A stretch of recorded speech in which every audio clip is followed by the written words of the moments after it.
occurs to me that war games in their most common forms, shooters, strategy, vehicle simulation, are overwhelmingly about killing when distilled to their simplest form. Wartime settings mostly use violence to task the player with turning the tides of war in an effort to make historical triumphs feel like personal ones. But War Hospital, a management sim that turns expectations on its head by having you run a hospital intent on healing wounded soldiers from the Western Front, is trying to shift focus away from the violence and arguably where it matters more. I'm all about a game focused on healing the injured, but can such a concept be made actually fun to play?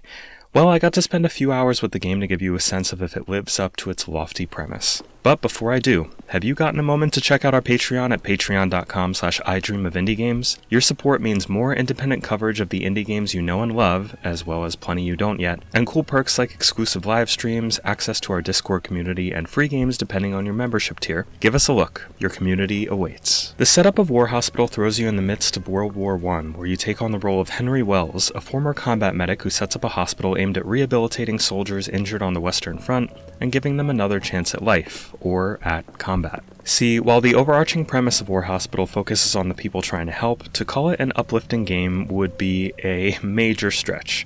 The closest game I'd compare War Hospital to is easily Frostpunk, with similarities that are at times more than a little uncanny, and anybody who's played Frostpunk knows it's one of the most depressing management games ever made, albeit also one of the best. You start War Hospital by being introduced to its completely uninteresting cast of characters, and going through its fairly extensive tutorial, which I would definitely recommend not skipping because the game is doing things differently enough that even broad experience with other management sims may still leave you confused about how to proceed if you're not paying attention. As various pieces of the conflict unfold, injured soldiers will appear at your casualty clearing station, where your first set of decisions needs to be made. Which soldiers do you queue up for surgery? Which ones do you deny because they're simply too hurt to be saved and the surgery time would be better used on somebody else? You can even schedule some soldiers to have limbs amputated for faster treatment time, but with the knowledge that they can't ever be sent back into war. Your decisions at the casualty clearing station are going to matter tremendously, because the volume and condition of soldiers rehabilitated and where you send them off to are going to dramatically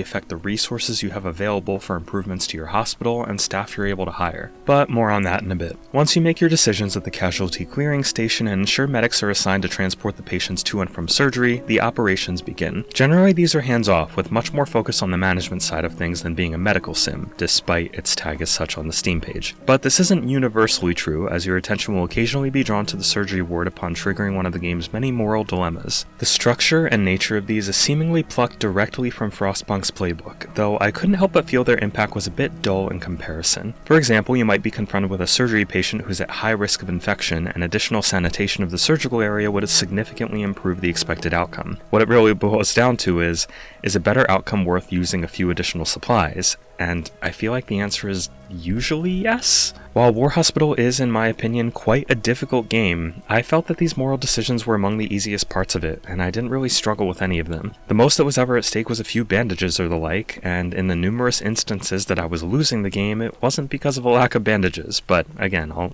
get to that in a bit. Assuming your patient survives through surgery, medics will then transport them to the rehabilitation tent, where arguably your most important set of decisions needs to be made. For each soldier, you have three options. Option 1 is to send them into the trenches near the hospital to defend its position and ensure the Germans don't get too close, assuming they're rehabilitated enough to be combat ready. Option 2 is to send them back to military headquarters and receive a number of military drafts corresponding to how rehabilitated they are, I guess.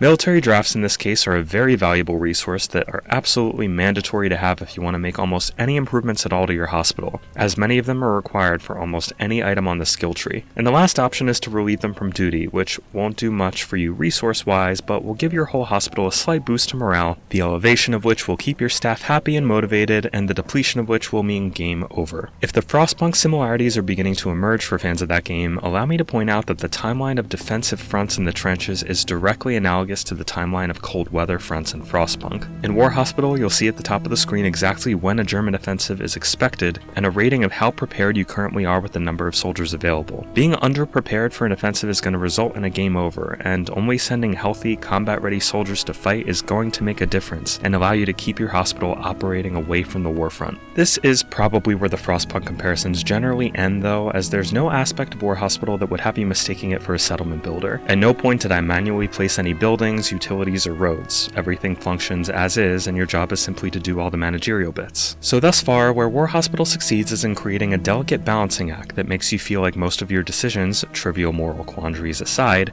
matter, and really impact the position your hospital will be in down the line. That said, while the desperation of having way fewer resources than needed is thematically appropriate, there were times that the game felt unforgiving in a way that perhaps took agency away from the player a little too much. While I fully acknowledge that the time I spent with War Hospital was perhaps less than the time needed to properly get good at it, I was surprised at just how stingy the game was with staffing resources in particular. The number of staff you're able to hire is less dependent on being able to pay them and more on how many staff you're allocated, a number that both creeps up over time and can be bolstered by fulfilling special requests from headquarters. But either the requests felt too rare or the rate you receive these staff allowances felt too slow, because after a couple hours, the influx of patients felt almost entirely overwhelming with the limited workers I had. As I said, to a degree this seems intentional. Having to deny patients that are too wounded to take up the surgeon's time doesn't feel great, but has a smaller hit to morale than having them die on the operating table. This makes sense for a game about the devastating impact of war. But there did come a point where it felt like the best avenue to victory was to start over with the knowledge I had. Although some features unlocked that were clearly there to help, like the ability to put your staff on shifts so they wouldn't get so exhausted that they collapse, my staff was so limited that such a feature never felt useful, and manually shifting my staff around depending on the need felt far more practical. This resulted in quite a bit of micromanagement, which really wasn't helped by the game's user interface.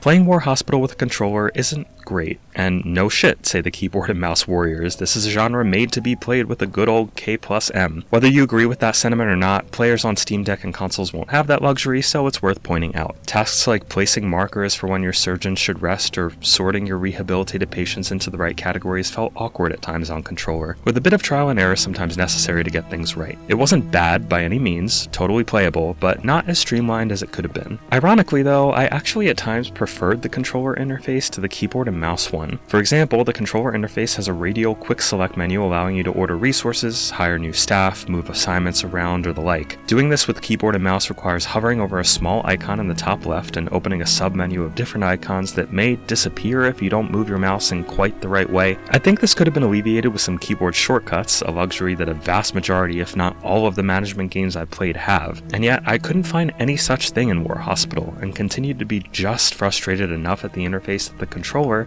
even with its own issues, felt a tad more appealing. Graphically, War Hospital mostly looks quite good. It successfully builds its morose atmosphere with an abundance of gray, dilapidated ruins, makeshift medical tents, frequently dreary weather, and piles of violently blown apart rubble, all rendered at an appreciably high level of fidelity that adds to the immersion. What doesn't, unfortunately, add to the immersion is the abundance of horribly blurry cutscenes that show battles in the trenches. They are so bizarrely low fidelity that at first glance they could be mistakenly thought to use the same painted visual style as 1111 Memories Retold, which happens to be another game taking place in World War I, and a really great, absolutely gorgeous one at that. But ultimately, this doesn't feel like a style thing here. These cutscenes just look bad, with aggressive blurring and a low-resolution look seemingly trying to spruce it up in a way akin to elevating a pile of dog shit with a ribbon and some confetti. As harsh as I am for how bad these look, it should be emphasized that they only cover a very small amount of the game, which otherwise looks, well, not exactly lovely, but whatever the worn-torn village full of screaming battle victims version of lovely is.